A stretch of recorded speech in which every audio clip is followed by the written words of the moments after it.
Halo teman-teman, dimanapun Anda berada, bagaimana kabar kalian semuanya? Tentunya selalu baik dan juga sehat. Kita kembali lanjutkan pembahasan kasus pembunuhan Ibu Tuti dan Amalia di Subang, Jawa Barat ini yang sudah menjadi perhatian masyarakat Indonesia. Teman-teman, di sini aku menyimak di berbagai berita dan juga kabar-kabari yang saya dapat bahwa memang kasus Subang ini meskipun sudah ada tersangka akan tetapi masih banyak sandiwara. Betulkah seperti itu? Teman-teman bisa menilai sendiri.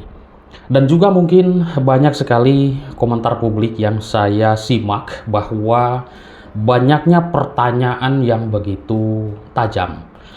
Dan juga mempertanyakan masalah kenapa 3 tersangka ini kok belum juga ditahan. Belum juga dikandangin katanya seperti itu karena sudah menjadi tersangka, akan tetapi belum juga ditahan.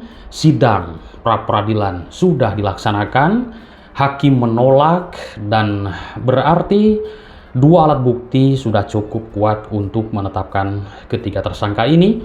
Akan tetapi sampai saat ini masih belum juga dilakukan penahanan. Itu adalah urusan pihak kepolisian tentunya teman-teman. Nah teman-teman, saya menyimak di berbagai keterangan media massa dan juga berita kabar-kabari yang saya dapat, Pak Yosef Hidayah yang sudah menjadi tersangka, yang kita ketahui bahwa keterangan dari saudara tersangka Ramdhanu menyebutkan Pak Yosef ini terlibat dalam kasus ini. Dalam kasus pembunuhan di Subang, Jawa Barat ini, Pak Yosef tetap kuat dan kekeh dengan pendiriannya, yaitu merasa jadi korban fitnah dalam kasus ini. Nanti teman-teman bisa menyimak di keterangan Republika yang sudah akurat pemberitaannya karena sudah disaring, sudah diediting oleh redaksi juga, seperti itu. Nah teman-teman, Pak Yosef memang dari dulu juga kekeh tidak bersalah, tidak mengakui perbuatannya atas apa yang dituduhkan oleh tersangka Ramdhanu ini. Benarkah di dalam kasus Subang ini banyaknya sandiwara, kebohongan, cerita, dan juga sebuah skenario para pelaku ini memang sekarang juga masih samar kalau menurut kita? Kalau menurutku sih masih samar teman-teman ya. Meskipun sekarang sudah ada dilakukan penahanan dan tersangka ada 5 orang, yang ditahan baru 2 orang, tapi kita belum begitu yakin 100% para pelaku ini mereka. Betulkah seperti itu? Teman-teman nanti bisa menilai dan silahkan berkomentar. Karena apa? 100% belum ada yang percaya dengan keterangan seorang Ramdhanu dan juga 100% ada juga yang sudah percaya pas keterangan Ramdhanu ini. Kalau misalkan yang dituduhkan Ramdhanu ini Pak Yosef, Ibu Mimin, Arigi, dan Abi, tapi mereka mengelak, lalu benarkah pelaku hanya 1 orang atau pelaku tunggal Ramdhanu saja? Ini pun menjadi perbincangan masyarakat Indonesia, karena kalau misalkan Ramdhanu pelaku tunggal juga tidak masuk di akal. Lalu siapakah pelaku yang sebenarnya? Apakah Ramdhanu masih menyimpan sesuatu? Apakah Ramdhanu ini belum menyebutkan siapa lagi orang-orang yang terlibat dalam kasus ini yang benar-benar dalang, sebuah yang mengatur skenario yang benar-benar dia adalah pelakunya? Kita lihat nanti di pengadilan teman-teman, semoga cepat naik ke persidangan. Karena memang kisi-kisi ini sudah begitu dekat sekali ke persidangan utama. Nanti Ramdhanu akan dihadirkan menjadi JC, membongkar semuanya teman-teman. Oke, nah teman-teman, di dalam kasus pembunuhan Ibu Tuti dan Amalia di Subang, Jawa Barat ini yang terjadi di 18 Agustus 2021 lalu, memasuki sekarang ini adalah tahap pemberkasan.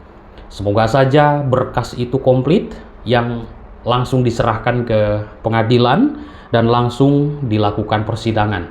Apakah sudah komplit berkas tersebut? Di tengah proses pemberkasan, melihat dari keterangan Pak Rohman Hidayat, yaitu selaku kuasa hukum dari keluarga Ibu Mimin dan juga dari tersangka Pak Yosef Hidayah ini, menjelaskan bahwa seorang kliennya, yaitu Pak Yosef Hidayah ini kekeh dalam pendiriannya, mengelak, menolak atas apa yang dituduhkan Ramdhanu, dan beliau mengatakan bahwa itu adalah fitnah besar terhadap dirinya atau menjadi korban fitnah. Itulah keterangan dari Pak Rohman Hidayat yang saya simak. teman-teman. Jadi kita pun dibikin pusing ya, dibikin muter-muter juga dalam kasus ini. Karena kita membahas kasus Subang ini, ya sesuai dengan apa yang tertera di media dan juga keterangan para saksi yang dulu sudah terrekod di berbagai media, YouTube dan juga media besar lainnya. Nah, teman-teman, Pak Rohman Hidayat mengatakan telah menerima laporan tentang perpanjangan penahanan terhadap kliennya selama 30 hari ke depan. Total, Yosef Hidayat sudah menjalani penahanan selama 90 hari atau sekarang sudah menginjak 3 bulan lamanya ditahan di Polda Jabar.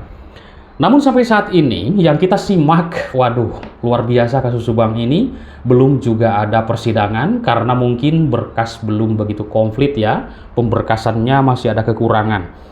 Menurut keterangan Pak Rohman Hidayat, ada perpanjangan penahanan Pak Yosef diperpanjang 30 hari lagi, sementara berkas perkara dikirimkan ke Kejati, Jawa Barat. Tapi apakah berkas itu sudah P21 atau P19? Kita belum tahu, belum ada perkembangan. Ini luar biasa sekali, kasus Subang memang paling lama. Sekarang sudah menginjak 4 tahun ya, kurang lebih. Kita pantau selama ini dari tahun 2021 sampai 2024, masih saja mutar-mutar seperti ini, pembahasannya mutar-mutar, karena kita hanya sesuai dengan media yang sudah tertera dan juga keterangan para tersangka memang hanyalah seperti itu apa yang kita sampaikan.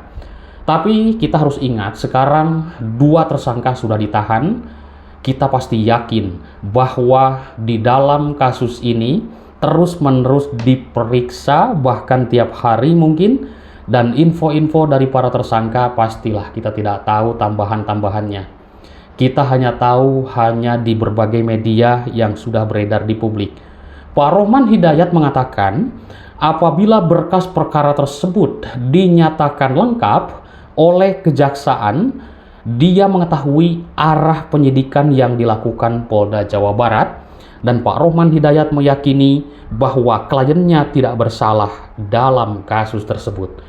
Nah, di sini teman-teman, banyak sekali teman-teman yang bertanya, siapakah sih sebenarnya pelaku yang sebenar-benarnya melakukan?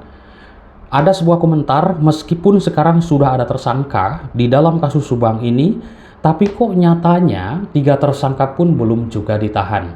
Saya jawab, kalau masalah penahanan dan tangkap-menangkap itu kan urusan pihak polisi ya, bukan urusan kita semuanya. Kita sebagai warga masyarakat hanya bisa menonton dan juga menyimak, mensupport kepolisian. Karena memang sampai saat ini kasus Subang ini luar biasa, 4 tahun lamanya masih berputar-putar teman-teman ya.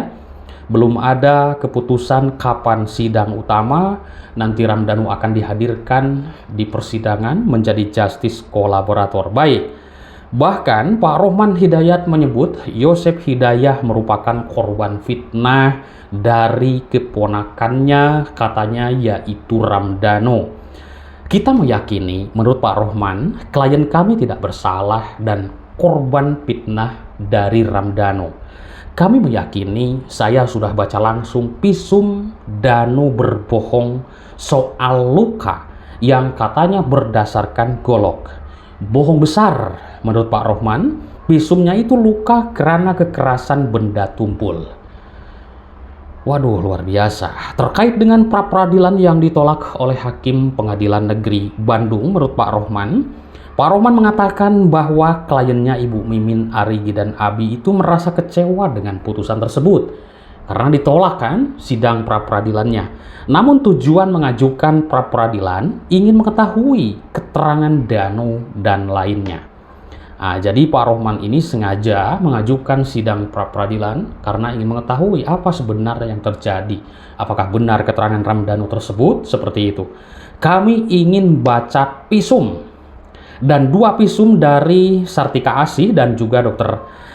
Asri, dan Danu di visum ada luka di badannya, di dada dapat dikatakan ada luka cakar. Wow, luka cakar. Berantem kali ya teman-teman. Oke, lalu Pak Rohman mengatakan tidak terdapat saksi yang melihat, menyaksikan, dan mendengar peristiwa tersebut langsung. Ya, namun semua berdasarkan keterangan dari Muhammad Ramdhanu. Memang kita juga kan mendengar hanya Ramdhanu yang menyerahkan diri, menyebutkan nama-nama para pelaku yang terlibat dalam kasus ini, tidak adanya saksi yang melihat, mendengar, menyaksikan, atau menguatkan keterangan Ramdhanu tersebut. Memang ya keterangan Pak Rohman seperti itu yang saya simak sudah tertulis di media. Nanti teman-teman bisa mencarinya di berbagai media massa. 5 orang sekarang ini sudah ditetapkan sebagai tersangka. Mereka Pak Yosep, Ibu Mimin Ramdhanu, dan juga kedua anaknya Ibu Mimin. Polisi bagaimana mengungkap motif dalam kasus ini, bagaimana para pelaku menghabisi nyawa korban, karena dugaannya terkait adalah penguasaan harta korban. Teman-teman nanti terus ikuti dalam pemberitaan kasus Subang ini, jangan bosan-bosan karena kalau tidak diviralkan ini akan tenggelam. Terima kasih atas perhatiannya, salam sehat untuk semuanya dimanapun Anda berada. Bye-bye.